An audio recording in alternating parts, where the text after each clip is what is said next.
எங்களுடைய நண்பர் பாருங்க இப்ப செல்லுல எடுத்துட்டு இருக்கிறாரு. அவர் அந்த கம்பெனியில கோபாலகிருஷ்ணன் அந்த கம்பெனியில வந்து R&D மேனேஜர், ஏஜிஎம் மேனேஜர் இருந்தவரை. அவருக்கு லேண்ட் எல்லாம் நாங்களே வாங்கி கொடுத்து 15,000 ரூபாய். தட் மீன்ஸ் ஒசூர் வந்து வளரணும், ஒசூர்ல இருக்கிற பகுதி மக்கள் வந்து இம்ப்ரூவ்மெண்ட் ஆகணும் என்ற ஒரே ஒரு நோக்கத்துக்காக அங்க வந்து செல்ஃப்லெஸ் சர்வீஸ், எந்த லாபத்துக்கும் எதுக்கும் எதிர்பார்க்காம மக்களுக்காக இந்த பகுதியை முன்னேறணுன்றதுக்காக ஒரு சர்வீஸ் பண்ணோம். அடுத்தபடியாக வேலை முடிஞ்சு போச்சு. இந்த 1981 மறுபடியும் வேலைகள் வந்துச்சு. நமக்கு வேண்டான்னு நான் இருந்தோம், எனக்கு வேண்டாம் வேலை வேண்டுட்டு. அப்புறம் டிப்டி தாசில்தார் ஒருத்தர் நம்ம ஸ்ரீனிவாசன் அவர் இருந்துட்டார் லாஸ்ட் 5 months பேக். நல்ல மனுஷன். Is a very, that means revenue departmentல ஆசெட்ஸ் அவங்களெல்லாம் நமக்கு அந்த டிபார்ட்மெண்ட்க்கு ஒரு பெரிய ஆசெட்ஸ். அந்த மாதிரி ஆபீசர்ஸ் எல்லாம் அந்த மாதிரி அவங்களெல்லாம் இருந்தாங்க. அவங்க வந்து நீ வந்து ஒசூர்ல டிடிஆ இருந்தார், ஏடிடிஆ ஜாயின் போஸ்டிங் வந்துச்சப்ப நீ வந்து ஜாயின் பண்ணுறாரு. நான் எனக்கு வேண்டாம் சார் நான் ஒரு 3-4 நாள் வேண்டான்னு சொன்னேன். இந்த போஸ்டே வேண்டாம் சார் எனக்கு கேட்டேன். ஏன்னா அந்த காலகட்டத்தில் நான் வந்து ஒரு பெரிய போஸ்ட்ல இருந்தேன் sir. Hindustan Motors land acquisition இதுல நான் லேண்ட் கன்சல்டன்ட். எனக்கு அந்த காலத்துல ஒரு பெரிய இது போஸ்ட் கொடுத்து நான் லேண்ட்ஸ் எல்லாம் இது பண்ணி அன்னைக்கே நான் இந்துஸ்தான் மோட்டார்ஸ்ல ஒரு பெரிய இதுல போஸ்ட்ல இருந்தேன். வேண்டாம் எனக்கு அண்ணா இல்ல நீ ஒன்னும் ஜாயின் பண்ணிட்டார். சரி போனா போட்டு அந்த போஸ்ட்டை விட்டுட்டு இதுல வந்து ஜாயின் பண்ணேன் சார். ஃபர்ஸ்ட் அப்பாயின்மெண்ட் இந்த ஊர்ல ஏதாவது இதே டெக்னிக்கோட்டை ஏதாவது விஏஓ இதே காரன்பள்ளி வில்லேஜ், அப்புறம் இங்க 4-5 வில்லேஜுகள் எல்லாம் பார்த்துட்டு அப்புறம் ஒசூருக்கு வந்து நாங்க வந்து சரி அந்த மத்தியில இருக்கிறதெல்லாம் வேண்டாம், அந்த டிபார்ட்மெண்ட்டுல நம்ம டிபார்ட்மெண்ட் தான் இது ரெவன்யூ. எதுக்கு நான் சொல்றேன்னா VAO post is the respectable post. My humble request to the all village officers, நீங்க விஏவும் கிராமத்துல ஒரு டீச்சர் 2 பேரும் நீங்க நேர்மையா நாண்யமா நீங்க கண்ண செயல் பண்ணிட்டா கிராமம் வந்து ஆட்டோமேட்டிக்கா இம்ப்ரூவ்மெண்ட் ஆயிடும். ஒரு 10 வருஷத்துல கேரண்டி இம்ப்ரூவ்மெண்ட் ஆயிடும். கஸ்டமைஸ் ஆகாதுங்க. அந்த 3 வருஷத்துல நாங்க இன்னைக்கு போனா ஏமாந்து வந்து ஆகுதுன்னு நினைக்காதீங்க. நீங்க மக்கள் மத்தியில நீங்க கரெக்டா போய் சேர்றீங்க. பேஸ்மெண்ட் நீங்க தான். வாத்தியார் எப்படின்னா பள்ளிக்கூடல அந்த பிள்ளைங்களுக்கு கற்றுக் கொடுக்குறது அவர் தான். இந்த 2 பேர் மேட்ச் ஆயிடுச்சுன்னா அந்த பகுதி அந்த கிராமம் ஆட்டோமேட்டிக்கா ஒரு 10 வருஷத்துல இம்ப்ரூவ்மெண்ட் ஆயிடும். சில பேருக்கு சொல்லலாம் என்ன அந்த மனுஷன் நான் சொன்னாலும் கேட்க மாட்டேன். அதெல்லாம் ஒருத்தர் 10 பேர்ல எல்லாரும் 10 பேர் நாங்க சொன்ன மாதிரி யாரும் கேட்க மாட்டாங்க. ஒரு 5 பேர் கேட்பான், 5 பேர் கேட்க கேட்காம இருக்கவனை விட்டுட்டு போன போட்டு போன்னுட்டு கேட்கறவன மட்டும் சொல்லணும். சொல்லணும் ஆட்டோமேட்டிக்கா கிராம பகுதி ஆட்டோமேட்டிக் இம்ப்ரூவ் ஆகும். அர்பன் காரங்க விடுங்க, டவுன் காரங்க வந்து அவங்க எப்படியோ கீழே மேல இருந்து அவங்க இம்ப்ரூவ்மெண்ட் ஆயிடுறாங்க.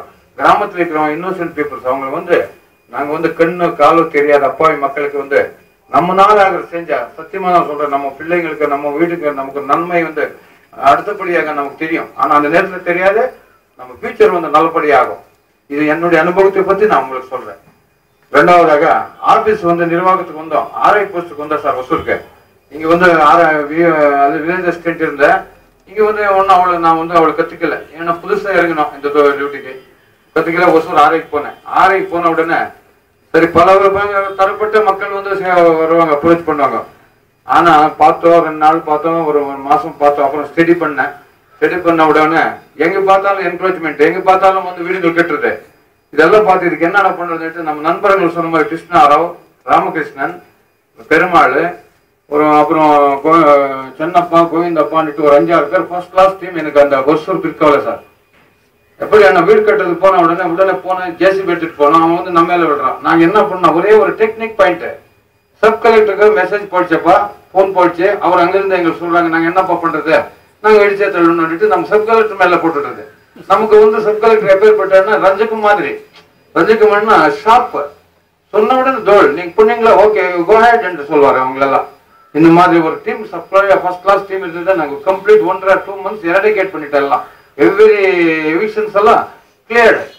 ஸோ இந்த மாதிரி ஒரு நம்மனால ஒரு 2 பிரசிடென்ட் அவங்களோட போஸ்டே போச்சு. போஸ்ட்னா that means going down their reputation. அவங்கள வந்து காசு வாங்கிட்டு எல்லாம் கட்டு கொடுத்து இருந்தாங்க. நாங்கள் வந்து அவங்க வந்து இது பண்ணிட்டோம். முந்தின நாள் கவுன்சிலர் எலெக்ஷன் அது இது வந்து அவங்களுக்கு பெரிய ரெபுடேஷனே போச்சு. ஸோ இந்த மாதிரி ஸ்ட்ரிக்டா நீங்க வேலை பண்ணுங்க. எதுக்கு இந்த சொல்றேன்னா நேர்மையா நாண்யமா இதெல்லாம் பண்ணிட்டோம்னா அந்த கௌரவம் அந்த போஸ்டுகளுக்கு. இதுதான் revenue department. This is the government sir. போலீஸ்காரங்கள் வேற அது வேற. நீங்க தான் கவர்மெண்ட்னா ரெவன்யூ டிபார்ட்மெண்ட் தான். நமக்கு இருக்கிற அதிகாரங்கள் வந்து எந்த டிபார்ட்மெண்ட்டுக்கும் கொடுக்கலைங்க. ரெவன்யூ டிபார்ட்மெண்ட்டுக்கு இருக்கிற அதிகாரங்கள் அந்த அதிகாரங்களை வந்து நீங்க நியாயமா பயன்படுத்தி நேர்மையா நடந்துட்டா நமக்கு வந்து கிராமங்கள் ஒரு நம்ம எல்லாரும் நல்லபடியா சமுதாயத்துல ஒரு நல்ல பேர் எடுத்துக்கிட்டு வாழலாம். அடுத்தபடியாக மூணாவது எங்களுடைய குடும்பம் வந்து ஒரு பொண்ணு ஒரு பையன் sir. My daughter is dentist, game here, married also. My son is civil engineer, studying now sir. Only to live வந்து எங்களுக்கு பல தரப்பட்ட வேலைகள் எங்களுக்கு பர்சனலாக இருக்குது. ஆனால் அந்த வேலைங்களெல்லாம் பக்கத்தில் விட்டுட்டு நம்ம ஹெச்எஸ் சொன்னார் sir, sir lot of sir அதெல்லாம் விட்டுட்டு இந்த ஒரு வேலை, that means involvement of job only one, அதே நேர்மையை நான் இறங்கிட்டேன் சார். எந்த வேலையும் காலையில் வந்தா ஈவினிங் 8 மணி 8:30 மணி ஆகுது வேலை தான். இதே முடிச்சு நம்ம ஒதுக்கப்பட்ட ஒர்க்கை வந்து ஒரு கம்ப்ளைண்ட் இல்லாம ஒரு பேரும் இல்லாம எதுவும் இல்லாம சேல் பண்ணு ஒரே மந்த்ஸ்க்கு எடுத்துக்கிட்டேன் சார். அப்புறம் தாலுகா ஆபீஸ் இங்க வந்தா சார். இந்த ஆபீஸ்ல வந்து அப்ப டிடிஓ போட்டாங்க. இங்க வந்தப்போ பார்த்தேன் 2 மாசம் பார்த்தேன். மக்கள் வந்து கொஞ்சம் சவுண்ட் போடுறது அது இதெல்லாம் கொஞ்சம் எல்லாம் இங்க உள்ள போறது இதுதான் கொஞ்சம் சிஸ்டம் கொஞ்சம் ட்ராக் பக்கத்துல இந்த மாதிரி தெரிஞ்சிச்சு. ஸோ கொஞ்சம் யோசனை பண்ணி இது மாதிரி பண்ண எப்படி இருக்கும் யோசனை பண்ணி கொஞ்சம் ஸ்ட்ரைட்டா இறங்கணும் சார். இறங்கின உடனே அப்புறம் நாங்க வந்து நம்ம அதே நேரத்துக்கு நம்ம தாசில்தார் வந்து இங்கே வந்துட்டாங்க. நம்ம தாசில்தார் வந்து I am not telling in front of the sub collector and in front of the audience. ஒரே ஒரு நாள், அதாவது எப்படி சார் என்ன சார் ஆட்சியர் வந்து ஒரு கம்ப்யூட்டர் பார்க்கறதுக்கு நீங்க வந்தீங்க 2 நாள்ல, அப்பதான் உங்களுக்கு கூட பின்னால அந்த ஆபீஸ்க்குள்ளே வந்தாருங்க. அதுக்கு பின்னாடியோ இல்ல முன்னாடியோ ஒரு நாள் கூட அவர் அந்த செக்ஷனுக்கே வரல. அந்த ஆளுக்கு அவர் அங்கிருந்து தகவல் வந்து ஒரு இந்த டாக்டர் பிரிஸ்கிரிப்ஷன் ஸ்லிப் கார்டு பாருங்க, அந்த மாதிரி ஒரு ஸ்கிரிப்ட் வந்து போறாங்க, இந்த ஒர்க் இந்த மாதிரி பண்ணுங்க. அதை தவிர வேற எதுவும் அவருக்கு வந்து கண்டுக்கல. மக்களுக்கு வந்து எந்த பிரச்சனைகளும் இல்லாம, யாருக்கும் எந்த இது இல்லாம நம்மனால ஆயிருக்கிறதெல்லாம் வேலைகள் எல்லாம் முடிச்சு அவங்களுக்கு செஞ்சோம். தட் மீன்ஸ் என்ன சார் என்ன எல்லா விஓஸ் எல்லாருடைய அபிஷியல்ஸ்க்கு எல்லாம் எங்களோட 50 ரிக்வஸ்ட் என்னன்னா, வருவாங்க ஜனங்களை பாவம், ஏழைப்பட்ட ஜனங்கள் தான் இந்த தாலுக்கால மேக்சிமம் இருக்காது. அவங்களை வந்த உடனே ஆகத்திலாம் சொல்லக்கூடாதுங்க.